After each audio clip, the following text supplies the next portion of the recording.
السلام عليكم ورحمة الله وبركاته. بسم الله الرحمن الرحيم.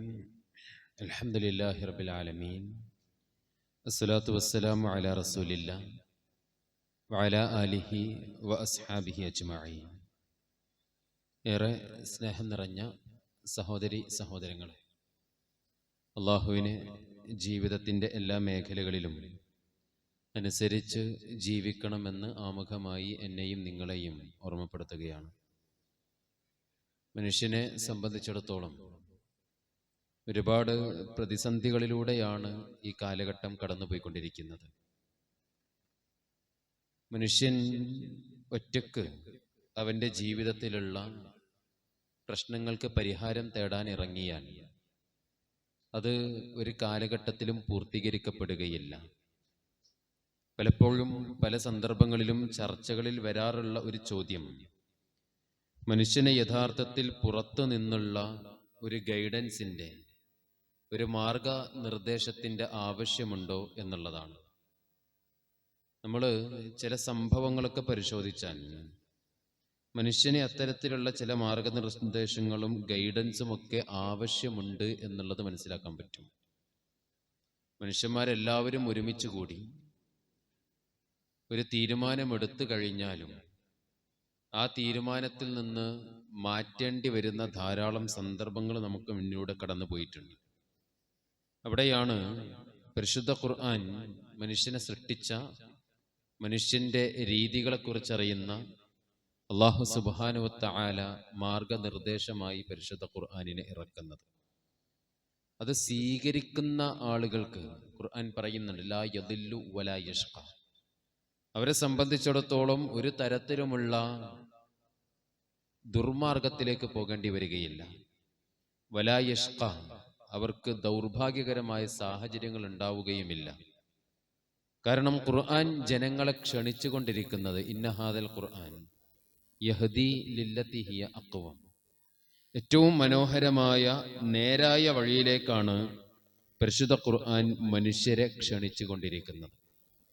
ഇത് എല്ലാ കാലഘട്ടത്തിലുമുള്ള ആളുകൾക്കുള്ളതാണ്. പലപ്പോഴും പല ആശയ സംഹിതകളും അതിൻ്റെ സുവർണ കാലഘട്ടം കഴിഞ്ഞാൽ അസ്തമിച്ചു പോകാറുണ്ട്. അതിൽ പിന്നെ മാറ്റത്തിരുത്തലുകൾ വരേണ്ട സാഹചര്യങ്ങൾ ഉണ്ടാകാറുണ്ട്. പക്ഷേ ഖുർആനിനെ കുറിച്ച് അല്ലാഹു സുബ്ഹാനഹു വ തആല തന്നെ സൂചിപ്പിക്കുന്നത്, ഇന്നാ നഹ്നു നസ്സൽന ദിക്റ വ ഇന്നാ ലഹു ലഹാഫിളൂൻ, നാമാണ് അതിനെ ഇറക്കിയിട്ടുള്ളത്, നാം തന്നെ അതിനെ സംരക്ഷിക്കുകയും ചെയ്യും. ലോകത്തിലുള്ള എല്ലാ മനുഷ്യർക്കും എല്ലാ കാലഘട്ടത്തിലും കാലദേശമന്യേ എല്ലാ കാലഘട്ടത്തിലുള്ള മനുഷ്യരുടെ പ്രശ്നങ്ങളെ പരിശുദ്ധ ഖുർആൻ അഡ്രസ്സ് ചെയ്യുന്നുണ്ട്. ആ പ്രശ്നങ്ങൾക്കുള്ള പരിഹാരം ഖുർആനിൽ നിന്ന് തേടാൻ സാധിക്കും. അവിടെയാണ് വിശ്വാസികളായ നമ്മൾ എന്തിനു വേണ്ടിയിട്ടാണ് പരിശുദ്ധ ഖുർആനിനെ സ്വീകരിക്കേണ്ടത്, ഏത് രീതിയിലാണ് ഖുർആനിനോടുള്ള സമീപനം ഉണ്ടാകേണ്ടത്. ചിലരൊക്കെ പറയുന്നുണ്ട്, പരിശുദ്ധ ഖുർആനുമായുള്ള സമീപനത്തിൽ, ആ സമീപനത്തിൽ പോലും നമ്മളുടെ ജീവിതത്തിൽ മാറ്റങ്ങൾ ഉണ്ടാകും. സല്ലല്ലാഹു അലൈഹി വസല്ലമ അതിന് ഒരു ഉദാഹരണവും പറഞ്ഞു തന്നു. മസലുൽ മുഅ്മിൻ അല്ലദീ യഖ്റഉൽ ഖുർആന മിസ്ല ഉത്റുജ, ഒരു ഖുർആൻ പാരായണം ചെയ്യുന്ന ഒരു വിശ്വാസിയുടെ ഉപമ എങ്ങനെയാണ്? സല്ലല്ലാഹു അലൈഹി വസല്ലമ പറഞ്ഞത്, മിസ്ലൽ ഉത്റുജ, ഒരു ഓറഞ്ച് പോലെയാണ്. അതിന് നല്ല മണമുണ്ടാകും, അതിന് നല്ല രുചിയും ഉണ്ടാകും. എന്നാൽ മസലുൽ മുഅ്മിൻ അല്ലദീ ലാ യഖ്റഉൽ ഖുർആൻ കമസലിത് തംറ, പരിശുദ്ധ ഖുർആൻ പാരായണം ചെയ്യാത്ത ഒരു വിശ്വാസിയുടെ ഉപമയായി നബി സല്ലല്ലാഹു അലൈഹി വസല്ലമ സൂചിപ്പിച്ചിട്ടുള്ളത് കമസലിത് തംറ, അവനൊരു കാരക്ക പോലെയാണ്. ലാ റീഹ ലഹാ വ തഅമുഹാ ഹുൽവൻ, അതിന് യാതൊരു സ്മെല്ലും ഉണ്ടാകൂല, മണം ഉണ്ടാകൂല, സുഗന്ധം ഉണ്ടാകൂല. പിന്നെയോ അതിൻ്റെ ഹുൽവൻ, അതിൻ്റെ രുചി വളരെയധികം മധുരമുള്ളതാണ്. കാരക്ക കണ്ടാൽ തിന്നാൻ തോന്നുന്നൊരു ഭക്ഷണമല്ല. കാരക്ക മണത്താലും തിന്നാൻ വല്ലാത്ത ആർത്തിയൊന്നും ഉണ്ടാകൂല. എന്നാൽ ഒരു ഓറഞ്ച് കാണുമ്പോൾ ഭംഗിയുണ്ടാകും. അതോടൊപ്പം തന്നെ അത് മണത്ത് നോക്കുമ്പോൾ അതിൻ്റെ രുചി അറിയണം എന്നുള്ള ആഗ്രഹം ഉണ്ടാകും. ഇതാണ് പ്രവാചകൻ സല്ലല്ലാഹു അലൈഹി വസല്ലമ രണ്ട് രീതിയിലുള്ള ഉപമയായി വിശ്വാസികളിൽ ഖുർആൻ പാരായണം ചെയ്യുന്നവനെയും പാരായണം ചെയ്യാത്തവനെയും മനസ്സിലാക്കി തരുന്നത്. ആ ഹദീസ് അവിടെ അതും പറഞ്ഞുകൊണ്ട് നിർത്തിയിട്ടില്ല. പിന്നെ പറയുന്നത് വമസലുൽ മുനാഫിഖുല്ലദീ യഖ്റഉൽ ഖുർആൻ, പരിശുദ്ധ ഖുർആൻ പാരായണം ചെയ്യുന്ന കപടവിശ്വാസിയായ മനുഷ്യൻ, അവനെക്കുറിച്ച് പറയുന്നത് കമസലിർ റൈഹാന, അത് റൈഹാൻ പോലെയാണ്. റീഹുഹാ ത്വയ്യിബുൻ, അതിന് നല്ല സ്മെല്ലുണ്ടാകും. വതഅമുഹാ മുർറുൻ, അതിൻ്റെ രുചി കയ്പേറിയതായിരിക്കും. അതിൻ്റെ ആ സ്മെല്ല് കിട്ടിയിട്ട് നല്ല ഗന്ധം, സുഗന്ധം നമ്മളുടെ മൂക്കിലേക്ക് വന്നിട്ട് അത് അനുഭവിച്ച് ആ പഴം ഭക്ഷിക്കണം എന്നൊരു മനുഷ്യൻ ആഗ്രഹിക്കുകയാണെങ്കിൽ അതിൻ്റെ രുചി കയ്പേറിയതായിരിക്കും. അത് ഖുർആൻ പാരായണം ചെയ്യുന്ന ഒരു മുനാഫിഖിനെ സംബന്ധിച്ചിടത്തോളം പ്രവാചകൻ പറഞ്ഞിട്ടുള്ള കാര്യമാണ്. എന്നിട്ട് അതിന്റെ തൊട്ട് ശേഷം ഒരു കാര്യം കൂടി നബി സല്ലല്ലാഹു അലൈഹി വസല്ലം പറഞ്ഞു. വമസലുൽ മുനാഫിഖ്, ഒരു മുനാഫിഖിന്റെ ഉപമ, അല്ലദീ ലാ യഖ്റഉൽ ഖുർആൻ, ഖുർആൻ പാരായണം ചെയ്യാത്ത ഒരു മുനാഫിഖിന്റെ ഉപമ, അയാൾ കമസലുൽ ഹൻളല, ആട്ടങ്ങ പോലെയാണ്. അതിന്റെ മണവും ഉണ്ടാകൂല, യാതൊരു രുചിയോ അതിനുണ്ടാകൂല. നല്ലതല്ലാത്ത മണമുള്ള, നല്ലതല്ലാത്ത രുചിയുള്ള ഒരു പഴം പോലെയാണ് പ്രവാചകൻ സല്ലല്ലാഹു അലൈഹി വസല്ലമ പരിശുദ്ധ ഖുർആൻ പാരായണം ചെയ്യാത്ത മുനാഫിഖിനെ കുറിച്ച് പറയുന്നത്. അവിടെ നിങ്ങളൊന്ന് ആലോചിച്ച് നോക്കൂ. അല്ലാഹു സുബ്ഹാനഹു വ തആല നരകത്തിന്റെ ഏറ്റവും അടിത്തട്ടിലാണ് എന്ന് പറഞ്ഞിട്ടുള്ള വിഭാഗമാണ് മുനാഫിഖുകൾ.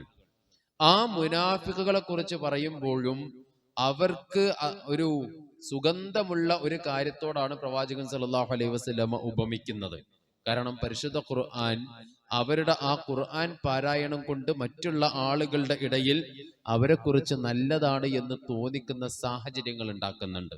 അത് ലഭിക്കുന്നത് അവരുടെ ഖുർആൻ പാരായണം കൊണ്ടാണ്.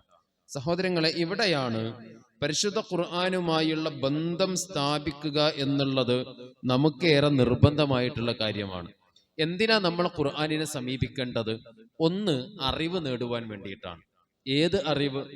മനുഷ്യനെ സംബന്ധിച്ചിടത്തോളം എത്രത്തോളം ശാസ്ത്രം വികസിച്ചാലും എത്രത്തോളം വളർന്നാലും അവർക്കൊന്നും പറഞ്ഞു തരാൻ കഴിയാത്തത്ര അറിവുകൾ അല്ലാഹു സുബ്ഹാനഹു വ തആല പരിശുദ്ധ ഖുർആനിൽ കാത്തുവെച്ചിട്ടുണ്ട്. ആ അറിവ് സ്വീകരിക്കുക എന്നുള്ള ലക്ഷ്യത്തോട് കൂടിയിട്ടായിരിക്കണം ഒന്നാമതായി ഖുർആനിനെ സമീപിക്കേണ്ടത്. ഇന്ന് നോക്കൂ നിങ്ങൾ, നമ്മളുടെ സമൂഹം ഒന്നടങ്കം വലിയ പ്രശ്നത്തിൽ അകപ്പെട്ടുകൊണ്ടിരിക്കുകയാണ്. ഒന്ന് ധാർമ്മിക പ്രതിസന്ധിയാണ്, മറ്റൊന്ന് ദാർശനിക പ്രതിസന്ധിയാണ്. പലതരത്തിലുള്ള പ്രതിസന്ധികളിലൂടെ ആളുകൾ കടന്നുപോയിക്കൊണ്ടിരിക്കുകയാണ്. എവിടെ നോക്കിയാലും കൊലപാതകത്തിന്റെ വാർത്തകൾ കേൾക്കുന്നുണ്ട്. എവിടെ നിന്നും പലതരത്തിലുള്ള അക്രമങ്ങളുടെ വാർത്തകൾ കേൾക്കുന്നുണ്ട്. ഇതിന് കൃത്യമായ മറുപടി കണ്ടെത്തുന്നിടത്ത് ഭരണകൂടം പോലും പരാജയപ്പെട്ടു പോകുന്നുണ്ട്. അവർക്ക് പോലും ഏതൊരു രീതിയിലുള്ള മറുപടിയാണ് ഇതിന് നൽകേണ്ടത് എന്നുള്ള ചിന്ത ഉണ്ടാകുന്നില്ല. അവിടെയാണ് പരിശുദ്ധ ഖുർആൻ പരിശോധിച്ച് നോക്കിക്കഴിഞ്ഞാൽ ഒന്ന്, ഓരോ വ്യക്തിയും നന്നാകേണ്ടതുണ്ട് എന്നാണ് ഖുർആൻ പഠിപ്പിക്കുന്നത്. ഓരോരുത്തരും അവനവന്റെ പരലോകത്തിന് വേണ്ടി പ്രവർത്തിക്കേണ്ടി വരും എന്നാണ് പരിശുദ്ധ ഖുർആൻ നമ്മളോട് ആവശ്യപ്പെടുന്നത്. ഇവിടെ നോക്ക് നിങ്ങൾ, പല സന്ദർഭങ്ങളിലും അവനവന് മോഹഭംഗം സംഭവിച്ചാൽ, ഞാൻ വിചാരിക്കുന്ന പോലെ കാര്യങ്ങളൊന്നും നടന്നിട്ടില്ലെങ്കിൽ ഞാനും മരിക്കുക, എൻ്റെ കൂടെ നിൽക്കുന്ന ആളുകളും മരിക്കുക, അവരെയും കൊല്ലുക എന്നുള്ള ഒരു അവസ്ഥയിലേക്ക് ആളുകൾ പോവുകയാണ്. കഴിഞ്ഞ കുറച്ച് ദിവസങ്ങൾക്ക് മുമ്പാണ് വിവാഹാഭ്യർത്ഥന നടത്തി. ആ വിവാഹാഭ്യർത്ഥന നിരസിച്ചതിന്റെ പേരിൽ ആ കുടുംബത്തിലെ ഒരു സഹോദരനെ കൊലപ്പെടുത്തി ഒരാൾ ട്രെയിനിന് മുന്നിൽ കയറിയിട്ട് ആത്മഹത്യ ചെയ്യുന്നത്. നോക്കൂ നിങ്ങൾ, അവിടെ ചെയ്യുന്ന കാര്യം എന്താ? അവിടെ സംബന്ധിച്ചിടത്തോളം എനിക്ക് ഈ ദുനിയാവ് കഴിഞ്ഞാൽ ഇതോടുകൂടെ എൻ്റെ ജീവിതം അവസാനിച്ചു. അതിനുശേഷം പിന്നീട് ഞാനൊരു ജീവിതത്തിന് ഒരാളുടെ മുന്നിലും ഉത്തരം പറയേണ്ടി വരികയില്ല എന്നുള്ള ചിന്തയുടെ അടിസ്ഥാനത്തിലാണ് ഇത്തരത്തിലുള്ള പ്രയാസങ്ങളിലേക്ക് ആളുകൾ പോയിക്കൊണ്ടിരിക്കുന്നത്. അവിടെയാണ് പരലോകത്തെക്കുറിച്ചുള്ള അറിവ് അല്ലാഹു സുബ്ഹാനഹു വ തആല നമുക്ക് നൽകുന്നത്. അങ്ങനെയാണ് അറിവ് നേടുന്നവരെ അല്ലാഹു വളരെ ഏറ്റവും മികച്ച രീതിയിൽ കാണുകയും ചെയ്യുന്നുണ്ട്. ഉലുൽ അൽബാബ് എന്ന് പറയുന്ന ഒരു വിഭാഗമുണ്ട് പരിശുദ്ധ ഖുർആനിൽ. അറിവ് നേടുന്ന ആളുകളെ കുറിച്ചാണ് അത് പറയുന്നത്. ഇന്ന ഫീ ഖൽഖിസ് സമാവാതി വൽ അർളി വഖ്തിലാഫിൽ ലൈലി വന്നഹാർ ലആയാത്തുൻ ലിഉലിൽ അൽബാബ്. ചിന്തിക്കുന്ന ആളുകൾക്ക് അതിൽ ദൃഷ്ടാന്തമുണ്ട് എന്ന് അല്ലാഹു സുബ്ഹാനഹു വ തആല അവരുടെ ഒരുപാട് പ്രത്യേകതകൾ പറയുന്നിടത്ത് പറയുന്ന കാര്യം എന്താ? الذين يذكرون الله قياما وقعودا وعلى جنوبهم ويتفكرون في خلق السماوات والأرض. ആകാശഭൂമികളുടെ സൃഷ്ടിപ്പിനെ കുറിച്ച് മനസ്സിലാക്കുകയും അതിന്റെ ഓരോ സംഗതികളെ കുറിച്ച് പഠിച്ചറിയുകയും എന്നിട്ട് ആ മനുഷ്യൻ പറയുന്ന കാര്യം എന്താ? പലപ്പോഴും അങ്ങനെ പഠിച്ചിട്ടുള്ള ആളുകൾ ഞങ്ങൾ ബുദ്ധിജീവികളാണ്, അതുകൊണ്ട് ഇനി ഒരു ദൈവത്തെയും അംഗീകരിക്കേണ്ടതില്ല എന്ന് പറഞ്ഞുകൊണ്ട് പല മേഖലകളിലേക്കും പോകുന്ന സമയത്ത് പരിശുദ്ധ ഖുർആൻ അവിടെ അത്തരത്തിലുള്ള യഥാർത്ഥ ബുദ്ധിയുള്ള ആളുകളുടെ ഒരു സ്വഭാവം എടുത്തു പറഞ്ഞു. അത് മറ്റൊന്നല്ല, റബ്ബന മാ ഖലഖ്ത ഹാദാ ബാതില സുബ്ഹാനക ഫഖിന അദാബന്നാർ. എല്ലാത്തിനെ കുറിച്ചും പഠിച്ച് എല്ലാത്തിനെ കുറിച്ചും ആലോചിച്ച് അവസാനം ആ മനുഷ്യന് അവന്റെ മനസ്സിൽ നിന്ന് പറയേണ്ടി വരികയാണ്, റബ്ബന മാ ഖലഖ്ത ഹാദാ ബാതില സുബ്ഹാനക ഫഖിന അദാബന്നാർ. അല്ലാഹുവേ, നീ ഇതൊന്നും സൃഷ്ടിച്ചിട്ടുള്ളത് വെറുതെയല്ല. സുബ്ഹാനക, നീ എത്ര പരിശുദ്ധനാണ്. ഫഖിന അദാബന്നാർ, അല്ലാഹുവേ, ആ നരക ശിക്ഷയിൽ നിന്ന് ഞങ്ങളെ നീ കാത്ത് സംരക്ഷിക്കണമേ റബ്ബേ. ഇവിടെ ഒരു വിശ്വാസി അറിവ് സ്വീകരിക്കേണ്ടതിന്റെ ആവശ്യകതയെക്കുറിച്ച് പറയുന്നുണ്ട്. നമ്മൾ എവിടെ പരിശോധിച്ചാലും ആ അറിവ്, രണ്ടാമത്തെ ഖുർആൻ സ്വീകരിക്കേണ്ട വളരെ പ്രധാനപ്പെട്ട സമീപനങ്ങളിൽ ഒന്നാണ് അമലുകൾ ഉണ്ടാകുക എന്നുള്ളത്. അതും ഇതും കൂടി ചേർത്ത് പറയേണ്ടതുണ്ട്. അമലുകൾ ഉണ്ടാകുക. പ്രവാചകൻ സല്ലല്ലാഹു അലൈഹി വസല്ലമയെ കുറിച്ചൊരു സ്വഹാബി പറയുന്നുണ്ട്, അദ്ദേഹം ഞങ്ങൾക്ക് 10 ആയത്തെ പഠിപ്പിച്ചിരുള്ളൂ. ആ 10 ആയത്ത് പഠിപ്പിച്ചു കഴിഞ്ഞാൽ ഞങ്ങളുടെ ജീവിതത്തിൽ അത് പകർത്തി എന്ന് ഉറപ്പുണ്ടെങ്കിൽ അടുത്ത രീതിയിലേക്ക് പ്രവാചകൻ സല്ലല്ലാഹു അലൈഹി വസല്ലമ കടന്നു പോകും. എന്നിട്ട് അദ്ദേഹം പറഞ്ഞു, 23 വർഷം കൊണ്ട് നമ്മൾ ഖുർആൻ പഠിച്ചെടുത്തു. ഖുർആൻ മനഃപ്പാടമാക്കുക മാത്രമല്ല ചെയ്തിട്ടുള്ളത്, അതിലെ അമലുകളും പഠിച്ചെടുത്തു. പരിശുദ്ധ ഖുർആൻ ആകെ നമ്മൾ ഖുർആൻ എടുത്ത് പരിശോധിക്കുകയാണെങ്കിൽ 600 പേജുകളാണുള്ളത്. ചെറിയൊരു ചില വ്യത്യാസങ്ങൾ ഉണ്ടാകും. ആ 600 പേജുകൾ ഒരു മനുഷ്യൻ ഒരു വേള, ഒരു സാധാരണ നല്ല അറിവുള്ള നല്ല ഓർമ്മശക്തിയുള്ള ഒരാൾ 2 വർഷം കൊണ്ടോ 3 വർഷം കൊണ്ടോ അയാൾക്ക് മനഃപ്പാഠമാക്കി പഠിച്ചെടുക്കാൻ പറ്റും. പക്ഷേ എന്തിനാ ഖുർആൻ ഇറങ്ങാൻ 23 വർഷം എടുത്തത്? അവിടെ ഒരു ഗ്രന്ഥമായി അല്ലാഹു സുബ്ഹാനഹു വ തആലക്ക് അത് വേണമെങ്കിൽ ഇറക്കി കൊടുക്കാമായിരുന്നു. പക്ഷേ അതിന്റെ പ്രവർത്തനം കൂടി കൃത്യമായ രീതിയിൽ പകർന്നു നൽകാൻ വേണ്ടിയിട്ടാണ്. ആ ഖുർആൻ അനുസരിച്ച് പ്രവർത്തിച്ചിട്ടുള്ള ആളുകൾക്കെല്ലാം പിന്നീട് അങ്ങോട്ടുള്ള സാഹചര്യത്തിൽ ഉയർച്ചകളാണ് ഉണ്ടായിട്ടുള്ളത്. 2 പുസ്തകങ്ങളാണ് മുസ്ലിമീങ്ങളെ കുറിച്ച് വളരെ പ്രധാനപ്പെട്ട 2 പുസ്തകങ്ങൾ. ഒന്ന് അബുൽ ഹസൻ അലി നദവി എഴുതിയിട്ടുള്ളൊരു പുസ്തകമുണ്ട്, മറ്റൊന്ന് ഷക്കീബ് അർസലാൻ എഴുതിയിട്ടുള്ളൊരു പുസ്തകമുണ്ട്. ഈ 2 പുസ്തകത്തിലും അവർ ഖുർആനിന്റെ ആളുകളായിരുന്നു എന്ന് പറയുന്നുണ്ട്. മാദാ ഖസറൽ ആലമു ബി ഇൻഹിതാത്തിൽ മുസ്ലിമീൻ, മുസ്ലിമീങ്ങളുടെ പിൻവാങ്ങലിൽ ലോകത്തിന് നഷ്ടപ്പെട്ടത് എന്താണ് എന്നുള്ള ഒരു ചോദ്യത്തോട് കൂടിയിട്ട് ഇറങ്ങിയിട്ടുള്ള ആ പേരിൽ ഇറങ്ങിയിട്ടുള്ള പുസ്തകത്തില് മുസ്ലിം സമൂഹത്തിന്റെ ഏറ്റവും വലിയ ആ നേതൃത്വം ആളുകൾ അംഗീകരിക്കാനുള്ള കാരണമായി അടിസ്ഥാനപരമായി പറയുന്ന ഒരു കാരണം അതിലെ ഭരണാധികാരികൾ ഖുർആനിന്റെ ആളുകളായിരുന്നു എന്നുള്ളതാണ്. ആ കാലഘട്ടത്തിലെ ഭരണാധികാരികൾ, പ്രത്യേകിച്ച് ഖുലഫാ ഉർ റാഷിദീങ്ങളായ ആളുകൾ, എന്താണ് അവരുടെ ഭരണത്തെ ഈ കാലഘട്ടത്തിലുള്ള ആളുകൾ പോലും മികച്ച ഭരണമായി കണക്കാക്കുന്നത് എന്നുള്ള ചോദ്യത്തിന് അവർ നൽകിയിട്ടുള്ള മറുപടി അവർ പരിശുദ്ധ ഖുർആനിന്റെ ആളുകളായിരുന്നു എന്നുള്ളതാണ്. ആ ഖുർആനിനെ സ്വീകരിച്ചു കഴിഞ്ഞാൽ നേരത്തെ നമ്മൾ സൂചിപ്പിച്ച പോലെ വലാ യദില്ലു വലാ യഷ്ഖ, ഒരു കാലഘട്ടത്തിലും അവനെ സംബന്ധിച്ചിടത്തോളം വഴിപിഴച്ചു പോവുകയില്ല. വലാ യഷ്ഖ, ആ മനുഷ്യന് ഒരു സന്ദർഭത്തിലും ദൗർഭാഗ്യം നേരിടേണ്ടി വരുന്ന സാഹചര്യം ഉണ്ടാവുകയില്ല. അവിടെയാണ് പരിശുദ്ധ ഖുർആനിന്റെ പഠനത്തിലേക്ക് നമ്മൾ ഇറങ്ങിത്തിരിക്കേണ്ടത്. ഒന്ന്, തിലാവത്ത് ഉണ്ടായിരിക്കുക എന്നുള്ളത് തന്നെയാണ്. ആ തിലാവത്തിന്റെ ലക്ഷ്യങ്ങളെ കുറിച്ചാണ് പറഞ്ഞിട്ടുള്ളത്. ഒന്ന്, അറിവ് നേടുക. രണ്ടാമത്, അതിലുള്ള പ്രവർത്തനങ്ങൾ ഉണ്ടാവുക. പലപ്പോഴും മൂന്നാമത്തെ ഒരു കാര്യമായി പറയാറുള്ളത് വളരെ പ്രധാനപ്പെട്ട കാര്യമാണ്, അത് പരലോകത്തിൽ അതിന്റെ പ്രതിഫലം ഉണ്ടാകുക.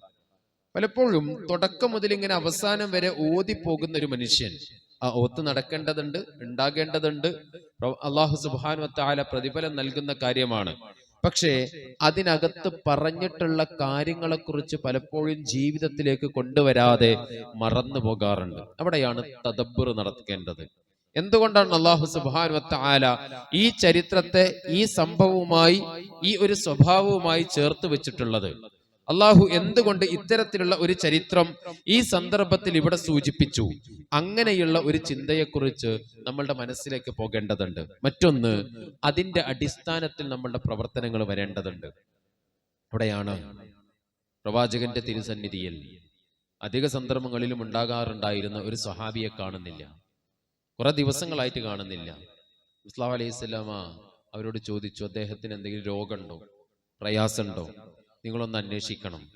അപ്പൊ ഒരു സഹാബി പറഞ്ഞു, അദ്ദേഹത്തിന് രോഗമൊന്നുമില്ല, അദ്ദേഹം ഇന്നും കൂടി പോകുന്നത് ഞാൻ കണ്ടിട്ടുണ്ട്. രോഗാവസ്ഥയിലൊന്നല്ല അദ്ദേഹം ഉള്ളത്. അവസാനം സഅദ് ബിൻ മുആദ് റളിയല്ലാഹു അൻഹുവിനെ ആ സ്വഹാബിയുടെ വീട്ടിലേക്ക് പറഞ്ഞയച്ചു.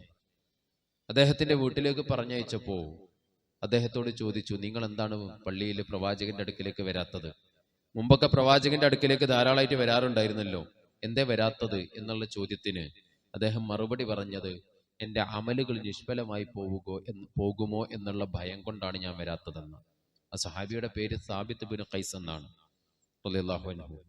അദ്ദേഹം പ്രവാചകന്റെ അടുക്കിലേക്ക് വരാതിരിക്കാനുള്ള ഒരു കാരണം പരിശുദ്ധ ഖുർആനിലെ ഒരു ആയത്താണ്, ലാ തർഫഉ അസ്വാതകും ഫൗക സൗത്തിൻ നബിയ്യ, പ്രവാചകന്റെ ശബ്ദത്തിന്റെ മേലെ നിങ്ങളുടെ ശബ്ദം ഉയർത്തരുത് എന്നുള്ള ആ ഒരു ആയത്ത് ഇറങ്ങിയത് കൊണ്ട് ആ എന്റെ ശബ്ദം ആദ്യമേ തന്നെ പ്രവാചകന്റെ ശബ്ദത്തെക്കാൾ വലിയ ശബ്ദമാണ്, അതുകൊണ്ട് അത് പ്രവാചകന് ബുദ്ധിമുട്ടാകും.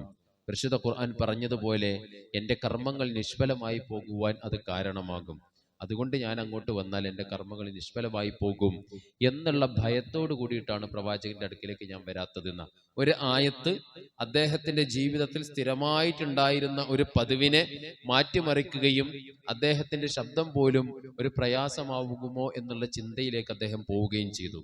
അവിടെ പ്രവാചകൻ അദ്ദേഹത്തെ തിരുത്തി പ്രവാചകന്റെ സന്നിധിയിലേക്ക് കൊണ്ടുവന്നു. മറ്റൊരു സന്ദർഭത്തിൽ ഒരു പണ്ഡിതൻ അവരുടെ ആളുകളുടെ ഇടയിൽ ഇങ്ങനെ ഇരിക്കുന്ന സമയത്ത് ഒരാൾ കടന്നു വന്നുകൊണ്ട് നല്ലതല്ലാത്ത ഒരുപാട് വാക്കുകൾ അദ്ദേഹത്തെ കുറിച്ച് പറഞ്ഞുകൊണ്ട് അദ്ദേഹത്തെ ചീത്ത പറഞ്ഞു. ആ പണ്ഡിതനൊന്നും മിണ്ടിയില്ല, സംസാരിച്ചില്ല.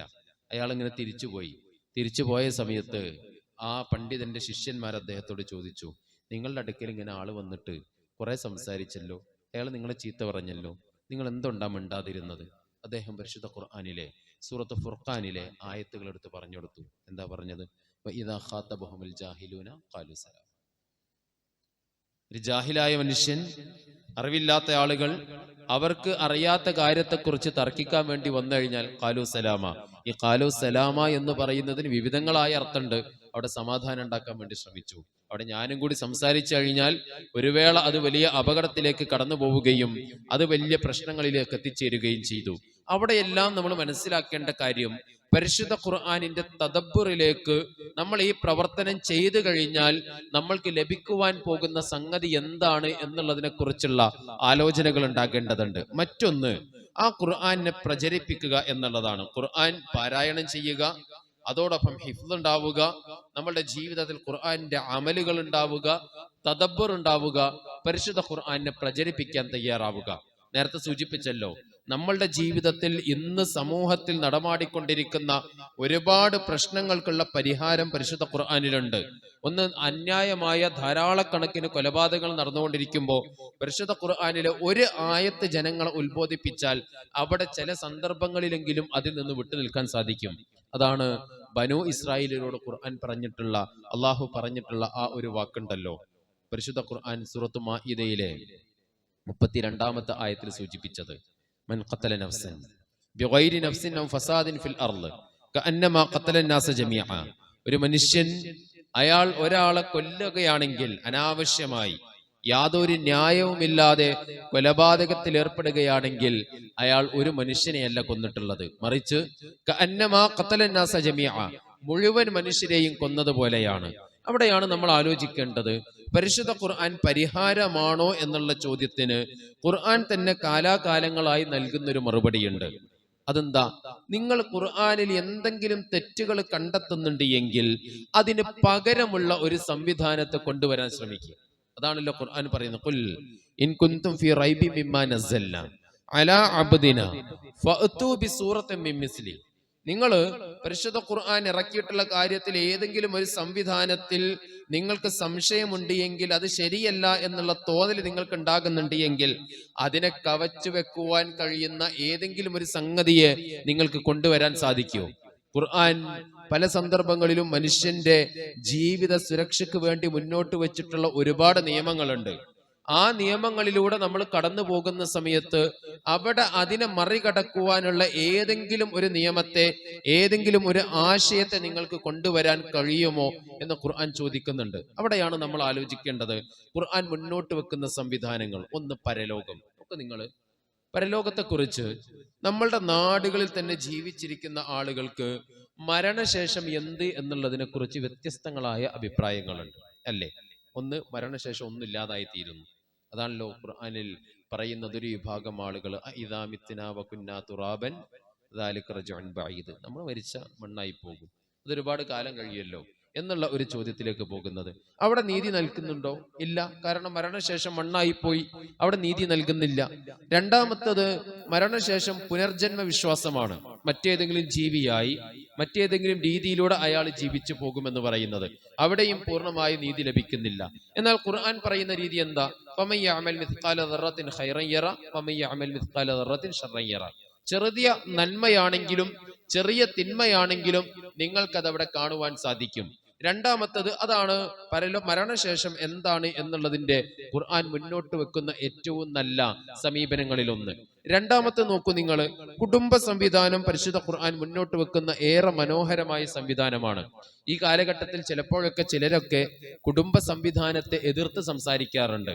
അവിടെയാണ് നമ്മൾ മനസ്സിലാക്കേണ്ടത്, ഖുർആൻ മുന്നോട്ട് വെച്ച കുടുംബ സംവിധാനത്തിന് എതിരായിക്കൊണ്ട് ഏതെങ്കിലും ഒരു സംവിധാനത്തെ കൊണ്ടുവന്ന് അതിനൊരു വിജയം ഉണ്ടാക്കുവാൻ സാധിച്ചിട്ടുണ്ടോ എന്നുള്ള ചോദ്യത്തിനുള്ള ഉത്തരം എന്താ? ഇല്ല.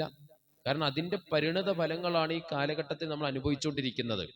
കുടുംബ സംവിധാനത്തിൽ നിന്നും മാറിയിട്ട് മറ്റുള്ള സംവിധാനങ്ങളിലേക്ക് പോവുകയും അവനവന് മാത്രം ഗുണങ്ങൾ ഉണ്ടാകുന്ന കാര്യങ്ങളെക്കുറിച്ച് ആലോചിക്കുകയും ചെയ്യുന്ന ഒരു സാഹചര്യത്തിൽ, സന്ദർഭത്തിലൂടെ നമ്മൾ ജീവിച്ചു പോകുന്ന ഈ കാലഘട്ടത്തിൽ കുടുംബ സംവിധാനത്തിന്റെ പ്രാധാന്യത്തെക്കുറിച്ച് പരിശുദ്ധ ഖുർആൻ നമ്മെ ഓർമ്മപ്പെടുത്തുന്നുണ്ട്. അവിടെയാണ് നമ്മൾ ആലോചിക്കേണ്ടത്, ഖുർആൻ മുന്നോട്ട് വെച്ച ആ സംവിധാനത്തിനെതിരായിട്ട് എന്തെങ്കിലും ഉണ്ടോ? ഇനിയോ, ഖുർആനിന്റെ ഓരോ പ്രവർത്തനങ്ങളും നമ്മളുടെ ജീവിതത്തിലേക്ക് വന്നു കഴിഞ്ഞാൽ നമുക്ക് മറ്റുള്ള ആളുകളെ ഏറ്റവും ധൈര്യമായി വെല്ലുവിളിക്കാം. എന്താണെന്നറിയോ? ഖുർആൻ മുന്നോട്ട് വെച്ചതെല്ലാം തൊയ്യിബത്തുകളാണ്. ഖുർആൻ ഏതെങ്കിലും ഒരു സംഗതിയെ ഹറാമാക്കിയിട്ടുണ്ട് എങ്കിൽ അത് മനുഷ്യ സമൂഹത്തിന് പ്രയാസകരമായ സംഗതിയെ ഹറാമാക്കിയിട്ടുള്ളൂ. മറ്റൊരാളോട് ചോദിക്കാം, ഖുർആനിൽ പരിശോധിച്ചിട്ട് എവിടെയെങ്കിലും മനുഷ്യന് ഉപദ്രവമുണ്ടാകുന്ന, പ്രയാസമുണ്ടാകുന്ന, മനുഷ്യന്റെ ജീവിതത്തെ ചുരുക്കിക്കളയുന്ന ഏതെങ്കിലും ഒരു ആശയത്തെ നമുക്കവിടെ കാണുവാൻ സാധിക്കുമോ എന്ന് ചോദിച്ചാൽ ഒരിക്കൽ പോലും നമുക്കത് അവിടെ കാണാൻ സാധിക്കില്ല. കാരണം പരിശുദ്ധ ഖുർആൻ മുന്നോട്ട് വെക്കുന്നത് ഏറ്റവും നല്ല രീതിയിലുള്ള സമീപനങ്ങളാണ്. അതാണ് ഖുർആൻ പറയുന്നത്, ഇന്ന ഹാദൽ ഖുർആന യഹ്ദീ ലില്ലതി ഹിയ അഖ്വം. ഏറ്റവും മനോഹരമായതിലേക്കാണ് പരിശുദ്ധ ഖുർആൻ നമ്മെ നയിച്ചു കൊണ്ടിരിക്കുന്നത്. നമ്മൾ സൂചിപ്പിച്ച പോലെ എല്ലാ കാലഘട്ടത്തിലുമുള്ള ആളുകൾക്കുള്ള പ്രശ്നങ്ങൾക്കുള്ള പരിഹാരം പരിശുദ്ധ ഖുർആനിൽ നിന്ന് കണ്ടെത്തുവാൻ സാധിക്കും. പക്ഷേ വിശ്വാസികളായ ആളുകൾ ചെയ്യേണ്ടത് കേവല പാരായണത്തിൽ നിന്നും മാറിയിട്ട്, അതുണ്ടാക്കേണ്ടതുണ്ട്, പാരായണം നടക്കേണ്ടതുണ്ട്. പക്ഷെ ആ പാരായണത്തിൽ മാത്രം ഒതുങ്ങി നിൽക്കാതെ അള്ളാഹു എന്തുകൊണ്ട് ഈ ആയത്തുകളെ ഇവിടെ ഉപയോഗിച്ചു എന്നുള്ളതും എന്തുകൊണ്ട് ഈ വാക്ക് ഇവിടെ ഉപയോഗിച്ചു എന്നുള്ളതും അങ്ങനെയുള്ള ഒരു ചർച്ചയിലേക്ക് നമ്മൾ കടന്നു പോവുകയാണെങ്കിൽ, പരിശുദ്ധ ഖുർആൻ പറഞ്ഞിട്ടുള്ള ചരിത്രങ്ങളിലേക്ക് നമ്മൾ കടന്നു പോവുകയാണെങ്കിൽ, അവിടെയെല്ലാം വിശ്വാസികളായ ആളുകൾക്ക് ഒരുപാട് പാഠങ്ങളുണ്ട്.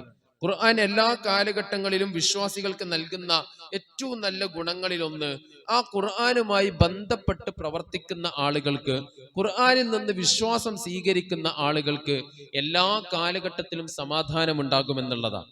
അവിടെയാണല്ലോ ഓരോ ചരിത്രം അല്ലാഹു സുബ്ഹാനഹു വ തആല ഇങ്ങനെ പറഞ്ഞു വരുന്നത്. ആ ചരിത്രം പറഞ്ഞു വരുന്ന സമയത്ത് അവിടെയെല്ലാം നമുക്ക് കാണാൻ സാധിക്കും, എല്ലാ കാലഘട്ടത്തിലുമുള്ള വിശ്വാസികൾക്ക് പലതരത്തിലുള്ള പ്രയാസങ്ങൾ ഉണ്ടായിട്ടുണ്ട്. ആ പ്രയാസങ്ങളെ അവർ മറികടന്നത് അവരുടെ വിശ്വാസത്തിന്റെ ശക്തി കൊണ്ടാണ്, അള്ളാഹു കൂടെയുള്ളത് കൊണ്ടാണ്.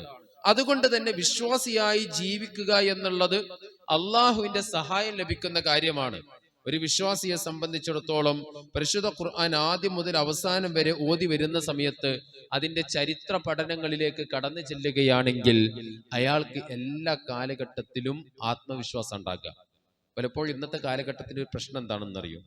ഇത്തരത്തിലുള്ള ചരിത്രങ്ങളൊന്നും മനസ്സിലാക്കാതെ എല്ലാ തരത്തിലുമുള്ള വിശ്വാസികൾക്കെതിരായ, മുസ്ലിമീങ്ങൾക്കെതിരായ അക്രമങ്ങളെയും നീക്കങ്ങളെയും ഒക്കെ മുന്നിൽ വെച്ചുകൊണ്ട് അതിൻ്റെ പേരിൽ ആവലാദികളും വേവലാദികളും പരാതികളും ആശങ്കകളും ഒക്കെ പങ്കുവെക്കുന്ന സമയത്ത് നമ്മൾ ആലോചിക്കേണ്ട പ്രധാനപ്പെട്ട സംഗതിയാണ് കഴിഞ്ഞ കാലഘട്ടത്തിലെ ആളുകളുടെ ചരിത്രം അല്ലാഹു സുബ്ഹാനഹു വ തആല നമുക്ക് പറഞ്ഞു തന്നിട്ടുള്ളത് എന്തിനു വേണ്ടിയിട്ടാണ്? അത് മറ്റൊന്നല്ല, അത് നമ്മളുടെ മനസ്സിൽ ആത്മവിശ്വാസം ഉണ്ടാക്കാൻ വേണ്ടിയിട്ടാണ്. മൂസാ നബി അലൈഹി ഇസ്ലാമിന്റെ ചരിത്രം പറയുമ്പോൾ അപ്പുറത്ത് ഫിർഔൻ നിൽക്കുന്നുണ്ട്, ഫിർഔന്റെ ചരിത്രവും പറയുന്നുണ്ട്. പക്ഷേ ചരിത്രത്തിൽ ബാക്കിയായിട്ടുള്ളത് ആരാ? ഏറ്റവും മികച്ചതായി ബാക്കിയാക്കിയിട്ടുള്ള ആരാ? മൂസാ നബി അലൈഹി ഇസ്ലാമാണ്. ഫിർഔന്റെ ആ ചരിത്രം കഴിഞ്ഞ്, അതല്ലെങ്കിൽ അതിന്റെ മുമ്പ് തന്നെ ഇബ്രാഹിം നബി അലൈഹി ഇസ്ലാമിന്റെ ചരിത്രം ഉണ്ടാകുന്നുണ്ട്. ഇബ്രാഹിം നബി അലൈഹി ഇസ്ലാമിന്റെ കാലഘട്ടത്തിൽ അപ്പുറം നിന്നിട്ടുണ്ടായിരുന്നത് നമ്രൂദായിരുന്നു. ചരിത്രത്തിൽ ബാക്കിയായത് ആരാ? ഇബ്രാഹിം നബി അലൈഹി ഇസ്ലാമാണ്.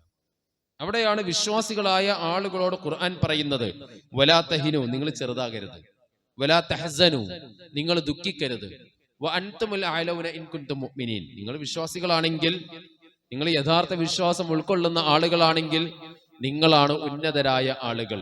ഒരിക്കലും ഇത്തരത്തിലുള്ള അക്രമങ്ങളുടെ വിവിധങ്ങളായ നീക്കങ്ങളുടെ പേരിൽ നിങ്ങൾ നിങ്ങളുടെ ജീവിതത്തിൽ ആത്മവിശ്വാസം കൈവിട്ടവരായി മാറരുത്. പരിശുദ്ധ ഖുർആനിൽ നിന്ന് ആത്മവിശ്വാസം സ്വീകരിക്കുവാൻ നമുക്ക് സാധിക്കണം. സഹോദരങ്ങളെ, അതാണ് ഖുർആനിൽ നമ്മുടെ ജീവിതത്തിൽ സ്വീകരിച്ചാൽ കിട്ടാൻ പോകുന്നത്. ഒറ്റ കാര്യം കൂടി പറഞ്ഞുകൊണ്ട് അവസാനിപ്പിക്കുകയാണ്. നമ്മളുടെ വ്യക്തി ജീവിതത്തിൽ എന്ത് മാറ്റമാണ് ഖുർആൻ വരുത്തിയിട്ടുള്ളത് എന്നാലോചിക്കണം. നേരത്തെ പറഞ്ഞല്ലോ, ഖുർആൻ പരിശോധിച്ച് നോക്കിക്കഴിഞ്ഞാൽ ഉലൈക ഹുമുൽ മുത്തഖൂൻ എന്ന് പറയുന്ന ആയത്തുകൾ കാണാൻ പറ്റും. വിശ്വാസികളെ കുറിച്ച് പറയുന്ന ഖദ് അഫ്ലഹൽ മുഅ്മിനൂൻ, വിശ്വാസികൾ വിജയിച്ചു എന്ന് പറയുന്ന ഭാഗങ്ങളിൽ ഒരുപാട് ഗുണങ്ങളെ കാണാൻ പറ്റും. മറ്റൊന്ന് നോക്ക് നിങ്ങൾ, ഇബാദുർ റഹ്മാൻ എന്നുള്ള വിഭാഗത്തെ കുറിച്ച് പറയുന്നുണ്ട്, ഉലുൽ അൽബാബി എന്നുള്ള വിഭാഗത്തെ കുറിച്ച് പറയുന്നുണ്ട്. ഈ വിഭാഗങ്ങളെ കുറിച്ച് പറയുന്നിടത്തെല്ലാം അവരുടെ വിവിധങ്ങളായിട്ടുള്ള സ്വഭാവ സവിശേഷതകളെ കുറിച്ച് പറയുന്നുണ്ട്. ഒരു മനുഷ്യൻ പൂർണ്ണനാകുന്നത് എപ്പോഴാണെന്നറിയൂ? ഒരു മനുഷ്യൻ പൂർണ്ണനായ മുത്തഖിയാകുന്നത് എപ്പോഴാ? പ്രവാചകൻ പറഞ്ഞു, ഒരാളുടെ വിശ്വാസം, ഈമാൻ പൂർണ്ണമാകുന്നത് അയാൾ സൽ സ്വഭാവം അയാളിലേക്ക് കടന്നു വരുന്നത് കൊണ്ടാണ്. പ്രവാചകനെ ലോകത്തിലുള്ള എല്ലാ ആളുകൾക്കുമുള്ള മാതൃകയായി പരിശുദ്ധ ഖുർആൻ അവതരിപ്പിക്കുന്നുണ്ട്. പക്ഷേ അവിടെ അതിനുള്ള ഒരു കാരണം കൂടി പറയുന്നുണ്ട്. പ്രവാചകനെ കുറിച്ച് അദ്ദേഹത്തിന്റെ ഭാര്യമാരുടെ അടുക്കിലേക്ക് കടന്നു വന്നുകൊണ്ട് ആളുകൾ ചോദിക്കുന്നുണ്ട്, എന്താണ് അദ്ദേഹത്തിന്റെ സ്വഭാവം? തിരിച്ചു പറയുന്ന മറുപടി എന്താ? കാന ഖുലുഖുൽ ഖുർആൻ, അദ്ദേഹത്തിന്റെ സ്വഭാവം ഖുർആനായിരുന്നു. എന്നിട്ട് ആ പ്രവാചകനെയാണ് അല്ലാഹു സുബ്ഹാനഹു വ തആല പറയുന്നത്, ലഖദ് കാന ലക്കും ഫീ റസൂലില്ലാഹി ഉസ്വത്തുൻ ഹസന, നിങ്ങൾക്ക് പ്രവാചകനിൽ ഉത്തമമായ മാതൃകയുണ്ട്. അതായത് പരിശുദ്ധ ഖുർആനിനെ സ്വഭാവമായി കൊണ്ടു നടന്ന പ്രവാചകൻ മുഹമ്മദ് നബി സല്ലല്ലാഹു അലൈഹി വസല്ലമയിൽ നിങ്ങൾക്ക് ഉത്തമമായ കൃത്യമായ മാതൃകയുണ്ട് എന്നാണ് ഖുർആൻ നമ്മെ ഓർമ്മപ്പെടുത്തുന്നത്. സഹോദരങ്ങളെ, ഖുർആൻ നമ്മളുടെ ജീവിതത്തിൽ സ്വഭാവമായി മാറിക്കഴിഞ്ഞാൽ ഒന്ന്, മറ്റുള്ള ആളുകൾക്കുള്ള മാതൃകയായി നമുക്ക് മാറാൻ സാധിക്കും. അവിടെയല്ലേ ഇബാദുർ റഹ്മാന്റെ ഗുണങ്ങൾ മാത്രം നിങ്ങൾ എടുത്ത് പരിശോധിച്ച് നോക്കൂ. മറ്റൊരു മനുഷ്യന് ഉപകാരം ഉണ്ടാകുന്ന കാര്യങ്ങളാണ് പറയുന്നത്. മുഅ്മിനീങ്ങളുടെ പ്രത്യേകതകളെ കുറിച്ച് ഖുർആൻ പറയുന്ന എടുത്തു നോക്കൂ. മറ്റൊരാളെ ഉപദ്രവിക്കുന്നതിനെ കുറിച്ച് അവിടെ പറയുന്നില്ല. ഇന്ന് ലോകം അനുഭവിച്ചു കൊണ്ടിരിക്കുന്ന വലിയ ബുദ്ധിമുട്ടുകളിൽ ഒന്നാണ് മറ്റൊരു മനുഷ്യനെ പരിഗണിക്കാതിരിക്കുകയും അവനെ പലതിന്റെ പേരിൽ കളിയാക്കുകയും ചെയ്യുന്നത്. പരിശുദ്ധ ഖുർആനിലെ 49-ാമത്തെ അധ്യായം സൂറത്ത് ഹുജറാത്ത് നമ്മളൊന്ന് എടുത്ത് പരിശോധിച്ച് നോക്കുക. അത് അവിടെ പരിശോധിച്ച് നോക്കുന്ന സമയത്ത് ഒരാളെ കളിയാക്കാതിരിക്കാൻ നമ്മൾ അവിടെ പഠിക്കുന്നുണ്ട്. മറ്റൊരാളെ കുറിച്ച് ഗീബത്ത് പറയാതിരിക്കാൻ പഠിക്കുന്നുണ്ട്. എല്ലാവരെയും ഒരുമിച്ച് ഒരുപോലെ മനുഷ്യൻ എന്ന നിലയിൽ കാണണമെന്ന് പഠിക്കുന്നുണ്ട്. അവിടെ മറ്റൊരാളോട് വിഭാഗീയത ഉണ്ടാകുവാൻ പാടില്ല എന്ന് പരിശുദ്ധ ഖുർആൻ നമ്മെ ഓർമ്മപ്പെടുത്തുന്നുണ്ട്. ഇവിടെയെല്ലാമാണ് നമ്മൾ അറിയേണ്ടത്. ഈ കാര്യങ്ങളെല്ലാം പരിശുദ്ധ ഖുർആന്റെ പാരായണമായി കടന്നു വരുമ്പോഴും നമ്മളൊക്കെ പറയാറുണ്ട്, ഖുർആൻ ഓതി ഖത്തം തീർത്ത് അത് പൂട്ടിവെച്ച് മൊബൈൽ ഫോൺ എടുത്ത് നോക്കുന്ന സമയത്ത് അതിലേക്ക് വന്നിട്ടുള്ള ഒരു മെസ്സേജ് മറ്റൊരാളെ നമ്മളുടെ സംഘടനക്കപ്പുറം നിൽക്കുന്നതോ അതല്ലെങ്കിൽ നമ്മുടെ രാഷ്ട്രീയ പാർട്ടിക്കപ്പുറം നിൽക്കുന്നതോ ആയ ഒരാളെ കുറിച്ചുള്ള മെസ്സേജ് വന്നിട്ട് അയാൾ അത് വേറൊരാൾക്ക് ഷെയർ ചെയ്ത് കൊടുത്തിട്ടുണ്ട് എങ്കിൽ അവിടെ അയാൾ ഓതിയ ആയത്തിനെ അയാൾ കൃത്യമായി നിരാകരിക്കുകയാണ്. അല്ലേ? ഒന്ന് ആലോചിച്ച് നോക്കും നിങ്ങൾ. വൈലുൻ ലികുല്ലി ഹുമസത്തിൽ ലുമസ അല്ലദീ ജമഅ മാലൻ വഅദ്ദദ. പരസ്പരം കളിയാക്കുന്നവനും കുത്തിപ്പറയുന്നവനും നാശമെന്ന് പറഞ്ഞ ഖുർആൻ എടുത്തു വെച്ച ഒരാൾ മൊബൈൽ ഫോൺ എടുത്ത് മറ്റൊരാൾക്ക് അയാളെക്കുറിച്ചുള്ള ഒരു മെസ്സേജ് അയക്കുന്നുണ്ട് എങ്കിൽ അവിടെ നമ്മൾ ആലോചിക്കേണ്ടതുണ്ട്, ഖുർആൻ നമ്മുടെ ജീവിതത്തിലേക്ക് കടന്നു വരേണ്ടത് വന്നിട്ടുണ്ടോ? അവിടെയാണ് അലിഫ് ലാം മീം അല്ലെങ്കിൽ സൂറത്ത് ഫാത്തിഹ മുതൽ നമ്മൾ തുടങ്ങിയിട്ടുള്ള പരിശുദ്ധ ഖുർആനിലെ സൂറത്ത് നാസിൽ നമ്മൾ അവസാനിപ്പിക്കുന്നതിനിടയിൽ 6236 ആയത്തുകൾ. ആ 6236 ആയത്തുകളിൽ ഒരു ആയത്ത് ഒരു ദിവസം നമ്മളുടെ ജീവിതത്തിൽ പ്രവർത്തനങ്ങളാക്കി കടന്നു വരാൻ നമ്മൾ ശ്രമിച്ചാൽ 17 വർഷം കൊണ്ട് നമ്മളുടെ ജീവിതത്തിൽ ഖുർആൻ പൂർത്തീകരിക്കാൻ പറ്റും. എന്ന് പറഞ്ഞാൽ ഖുർആന്റെ പ്രവർത്തനങ്ങളെ പൂർത്തീകരിക്കാൻ പറ്റും. അവിടെ നമ്മൾ മനസ്സിലാക്കേണ്ട ഒരു കാര്യം എന്താണെന്നറിയോ? ഖുർആനിലെ എല്ലാ ആയത്തിലും ഹുക്കുമുകളൊന്നുമില്ല. അവിടെ ഹുക്കുമുകൾ വളരെ കുറവാണുള്ളത്. ആ ഹുക്കുമുകൾ, പ്രവർത്തനങ്ങൾ നമ്മളുടെ ജീവിതത്തിൽ പ്രാവർത്തികമാക്കാൻ നമ്മൾ എടുക്കുന്ന ഓരോ ദിവസവും നമുക്ക് പ്രതിഫലം ലഭിക്കുന്ന കാര്യമാണ്.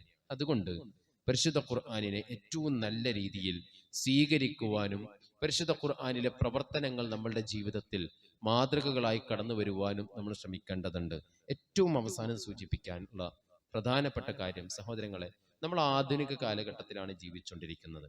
നമ്മളുടെ കയ്യിൽ മൊബൈൽ ഫോണുകളുണ്ട്. പക്ഷേ വരുന്ന മെസ്സേജുകളെ കൃത്യമായ വിശകലനത്തിന് വിധേയമാകാതെ മറ്റൊരാളിലേക്ക് അയച്ചു കൊടുക്കാൻ പാടില്ല. അത് പല സന്ദർഭങ്ങളിലും വിശ്വാസികളെ പല തരത്തിലുള്ള നിന്ദ്യതയിലേക്ക് അത് തള്ളിവിടുന്നുണ്ട്. ഞാൻ പറഞ്ഞു വന്നിട്ടുള്ളത്, ഈ നമ്മൾ ഏറ്റവും കൂടുതൽ ഷെയർ ചെയ്യുന്ന മെസ്സേജുകളിൽ ഒന്നാണ് ഖുർആനിൽ അന്ന് പറഞ്ഞ കാര്യങ്ങൾ ഇന്ന് സംഭവിക്കുന്നു എന്ന് പറഞ്ഞിട്ട്. കഴിഞ്ഞ കുറച്ച് ദിവസങ്ങൾക്ക് മുമ്പാണ്, ഒരു ദിവസത്തിന് മുമ്പാണ്, വളരെ നല്ല രീതിയിൽ ഒരു ബഹിരാകാശ യാത്രയിൽ അവിടെ കുടുങ്ങിപ്പോയി അവസാനം സുനിത വില്യംസ് എന്ന് പറയുന്ന ഒരു സഹോദരി ഭൂമിയിലേക്ക് എത്തിച്ചേരുന്നത്. അതിനുശേഷം നിരീശ്വരവാദികൾ ഇട്ടിട്ടുള്ളൊരു ചൂണ്ടയുണ്ട്, അതായത് ഒരു കെണിയുണ്ട്. അതിന്റെ ഭാഗമായിക്കൊണ്ടാണ് അവർ അവിടെ നിന്ന് പറഞ്ഞിട്ടുള്ള കണ്ടിട്ടുള്ള കാര്യങ്ങൾ എന്ന് പറഞ്ഞുകൊണ്ട് ഇസ്ലാമിന്റെ പേരിൽ, ഖുർആനിന്റെ പേരിൽ പലതരത്തിലുള്ള ആരോപണങ്ങളല്ല, ഖുർആനിൽ പറഞ്ഞിട്ടുള്ളതാണ് എന്ന് പറഞ്ഞുകൊണ്ട് മണ്ടത്തരങ്ങൾ ആളുകളുടെ അടുക്കലേക്ക് എത്തിച്ചുകൊണ്ടിരിക്കുന്നത്. പലപ്പോഴും ഇത് ഖുർആനിൽ പറഞ്ഞിട്ടുണ്ടല്ലോ എന്ന് കരുതിയിട്ട് നമ്മളത് ആളുകളിലേക്ക് ഷെയർ ചെയ്യാണ്. അവിടെ ഷെയർ ചെയ്യുന്ന സമയത്ത് സംഭവിക്കുന്നത് എന്താ? ഇവർ ഇത്രയും ബുദ്ധിയില്ലാത്തവരാണല്ലോ എന്നുള്ള ചിന്ത പലപ്പോഴും ആളുകളുടെ മനസ്സിലുണ്ടായിക്കൊണ്ടുവരികയാണ്. അവിടെ നമ്മളുടെ മനസ്സിലുള്ള ഉദ്ദേശം എന്താണ്? ഖുർആനിൽ എവിടെയോ പറഞ്ഞിട്ടുണ്ട്, അതുകൊണ്ട് നമ്മൾ അയക്കേണ്ടതുണ്ട് എന്നുള്ളതാണ്. പക്ഷെ ഖുർആൻ എങ്ങനെ പറഞ്ഞു, ഏത് രീതിയിൽ ഉപയോഗിച്ചു എന്നുള്ള ഒരു തദബ്ബർ നടത്താതെ ഒരു മെസ്സേജ് കിട്ടി എന്നുള്ളത് കൊണ്ട് മാത്രം ജനങ്ങളിലേക്ക് അത് എത്തിച്ചു കൊടുക്കുന്നത് ഉപകാരത്തെക്കാൾ അധികമായി വലിയ ഉപദ്രവമാണ് ചെയ്യുന്നത്. അതുകൊണ്ട് അങ്ങനെയുള്ള ശാസ്ത്ര സത്യങ്ങളിലൂടെ മാത്രമാണ് ഖുർആൻ ജനങ്ങളിലേക്ക് എത്തിക്കേണ്ടത് എന്നുള്ള ഒരു ചിന്തയിൽ നിന്ന് മാറുകയും പരിശുദ്ധ ഖുർആൻ മുന്നോട്ട് വെച്ചിട്ടുള്ള പരിഹാരങ്ങളെ കൃത്യമായി മനസ്സിലാക്കുകയും അത് ജനങ്ങളിലേക്ക് എത്തിച്ചു കൊടുക്കാനുള്ള ശ്രമങ്ങൾ നമ്മളുടെ പ്രവർത്തനത്തിലൂടെ ഉണ്ടാക്കിയെടുക്കുകയും ചെയ്താൽ ആളുകളിൽ ഖുർആൻ കൂടുതലായി എത്തുന്ന സാഹചര്യങ്ങൾ ഉണ്ടാകും. സഹോദരങ്ങളെ, അതിനുവേണ്ടി പരിശുദ്ധ ഖുർആനിന്റെ പഠനത്തിലേക്ക് നമ്മൾ ഇറങ്ങിത്തിരിക്കേണ്ടതുണ്ട്. അതോടൊപ്പം അതിന്റെ പ്രവർത്തനത്തിലേക്ക്, അതിന്റെ ഗവേഷണങ്ങളിലേക്കെല്ലാം നമ്മൾ ഇറങ്ങിത്തിരിക്കേണ്ടതുണ്ട്. അല്ലാഹു സുബ്ഹാനഹു തആല അതിനുള്ള തൗഫീഖ് നൽകി നമ്മെ ഏവരെയും അനുഗ്രഹിക്കുമാറാകട്ടെ. പരിശുദ്ധ ഖുർആന്റെ ഓരോ ആയത്തുകളും ജീവിതത്തിൽ പകർത്തി അള്ളാഹുവിനെ കണ്ടുമുട്ടുന്ന സമയത്ത് ഖുർആനിന്റെ ആളുകളായി റബ്ബിനെ കണ്ടുമുട്ടുകയും അതിന്റെ പേരിൽ സ്വർഗം നൽകി അനുഗ്രഹിക്കുകയും ചെയ്യുന്ന ആളുകളിൽ അള്ളാഹുവെ ഞങ്ങളെ നീ ഉൾപ്പെടുത്തി അനുഗ്രഹിക്കണമേ റബ്ബെ. പരിശുദ്ധ ഖുർആൻ പഠിക്കുകയും അതിൽ ഉറ്റാലോചിക്കുകയും അതിൽ നിന്ന് കൃത്യമായ നിലപാടുകൾ സ്വീകരിക്കുകയും ചെയ്യുന്ന ആളുകളുടെ കൂട്ടത്തിൽ അള്ളാഹുവെ ഞങ്ങളെ നീ ഉൾപ്പെടുത്തി അനുഗ്രഹിക്കണമേ നാഥ. വിവിധങ്ങളായ പ്രയാസങ്ങളുടെ വാർത്തകൾ കേട്ടുകൊണ്ടിരിക്കുമ്പോൾ അതിനെതിരെ പോരാടുന്ന യഥാർത്ഥ വിശ്വാസികളുടെ കൂട്ടത്തിൽ ഞങ്ങളെ നീ ഉൾപ്പെടുത്തി അനുഗ്രഹിക്കണമേ റബ്ബെ. അല്ലാഹുമ്മ റബ്ബനാ തഖബ്ബൽ മിന്നാ ഇന്നക അൻതസ് സമീഉൽ അലീം വതുബ് അലൈനാ ഇന്നക അൻതത് തവ്വാബുർ റഹീം. ആമീൻ ആമീൻ ബിറഹ്മതിക യാ അർഹമർ റഹീമീൻ.